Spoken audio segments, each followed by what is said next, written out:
क्या आपने कभी सोचा है कि अगर राइट ब्रदर्स से भी पहले किसी ने हवाई जहाज उड़ाया हो, और वो भी भारत में? एक ऐसा नाम जिसे शायद ही किसी इतिहास की किताब में पढ़ा होगा।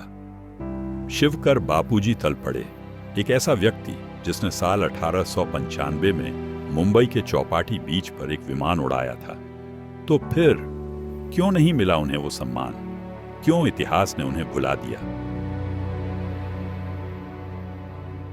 शिवकर का जन्म 1864 में मुंबई के एक मराठी परिवार में हुआ। वो बचपन से ही विज्ञान, उड़ान और वैदिक ग्रंथों में गहरी रुचि रखते थे। उनकी पढ़ाई sir J school of art में हुई, जहां उन्होंने विज्ञान के साथ साथ कला का भी अध्ययन किया।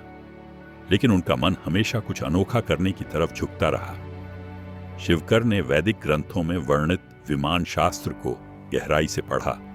उन्होंने महर्षि भारद्वाज के ग्रंथ वैमानिक शास्त्र से प्रेरणा ली, जिसमें प्राचीन भारत में विमानों के बारे में लिखा गया था। उन्होंने सोचा, अगर हजारों साल पहले भारत में विमान उड़ते थे, तो क्या हम आज नहीं बना सकते?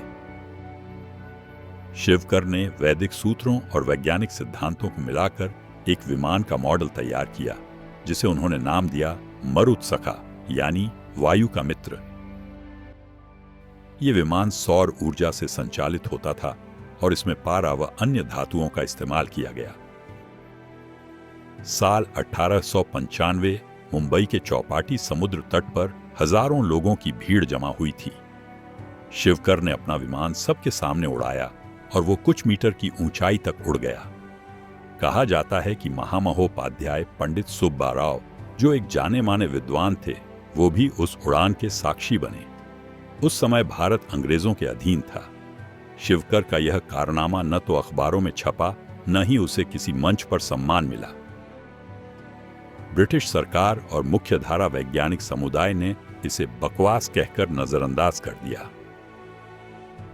राइट ब्रदर्स ने 1903 में विमान उड़ाया और इतिहास में उनका नाम अमर हो गया। लेकिन भारत का यह सपूत गुमनामी में खो गया। शिवकर तलपड़े ने जीवन भर विज्ञान के लिए संघर्ष किया, लेकिन समाज ने उन्हें कभी वो पहचान नहीं दी जिसके वो हकदार थे। 1916 में उन्होंने दुनिया को अलविदा कहा, बिना शोर, बिना शोहरत के।